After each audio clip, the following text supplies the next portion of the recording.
শ্রী শ্রী মা যখন বারাণসীতে রয়েছেন, তখন লক্ষ্মী নিবাসে রয়েছেন, তখন সেখানে রয়েছেন স্বামী ব্রহ্মানন্দজি, যিনি রামকৃষ্ণ মঠের প্রথম প্রেসিডেন্ট, শ্রীযুক্ত রাজা মহারাজ বা রাখাল মহারাজ, শ্রীরামকৃষ্ণের মানস পুত্র।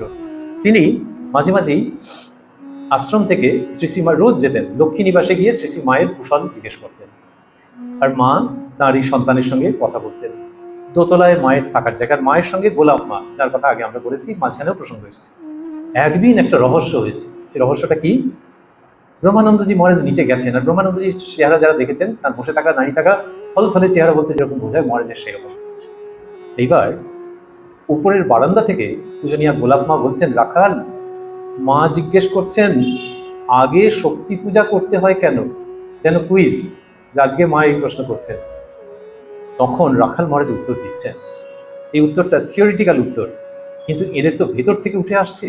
রাখাল মহারাজ বলছেন, মার কাছে যে ব্রহ্মজ্ঞানের চাবি, মা কৃপা করে এইসব বলছেন, মানে আমরা অনুমান করতে পারি ভেতরটা উথাল পাথাল করছে। কারণ মা বলতে দেবীকে যদি বলা হয় একরকম, কিন্তু ওগো গোলাপ মা, তুমি যে বলছো আর আমি যে মা বলছি, সেই মা তো ওখানে এত কাছে, আমি তার কথা বলছি। মানে যদি দুর্গাপুজোয় যদি কেউ বলেন ইয়া দেবী সর্বভূতেষু মাতৃরূপেণ সংস্থিতা, আর তিনি যদি জানেন যে ওই বারোয়ারি পুজোয় হোক, বাড়ির পুজোয় হোক, যে মা রয়েছেন তিনি আমাকে দেখা দেন, তার চোখের পলক পড়ে, তখন এই স্তব স্তুতি উচ্চারণ করতে গিয়ে তার গলা কেঁপে যাবে।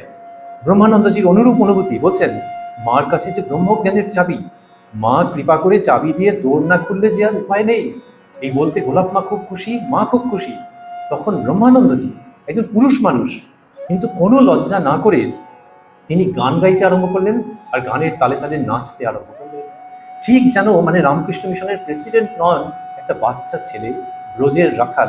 এবং গানটি হচ্ছে, শঙ্করী চরণে মগ্ন হয়ে রও রে, সব যন্ত্রণা এড়াও রে, এ তিন সংসার মিছে ভ্রমিয়ে বেড়াও রে, কুলকুণ্ডলিনী ব্রহ্মময়ী অন্তরে ধিয়াও রে, কমলাকান্তেরও বাণী শ্যামা মায়ের গুণ গাও রে, এ তো সুখের নদী নিরবধি ধীরে ধীরে বাও রে, শঙ্করী চরণে মন মগ্ন হয়ে রও রে। এটা মহারাজ গাইছেন আর তার সঙ্গে নাচছেন। অদ্ভুত তালে তালে নাচতে নাচতে হঠাৎ হাতটা উপরে তুলে দিয়ে হো হো হো হো করতে করতে বেরিয়ে চলে গেলেন, হুইচ ওয়াজ অ্যাবসলিউটলি আনএক্সপেক্টেড। যে শ্রী শ্রী মায়ের খবর নিতে এসছেন, সেখানে গান গাইছেন, নাচছেন, এবং হো হো মানে তখন আর মুখ দিয়ে আর আওয়াজ বেরোচ্ছে না, এবং ওই জায়গা থেকে আস্তে আস্তে তিনি বেরিয়ে যাচ্ছেন। তার এই যে মায়ের স্মৃতিতে, মায়ের প্রসঙ্গ আসতে ভিতরে এমন একটা দিব্য আনন্দের উদ্ভাস হচ্ছে যে মহারাজ নিজেকে আর চেক করতে পারছেন না।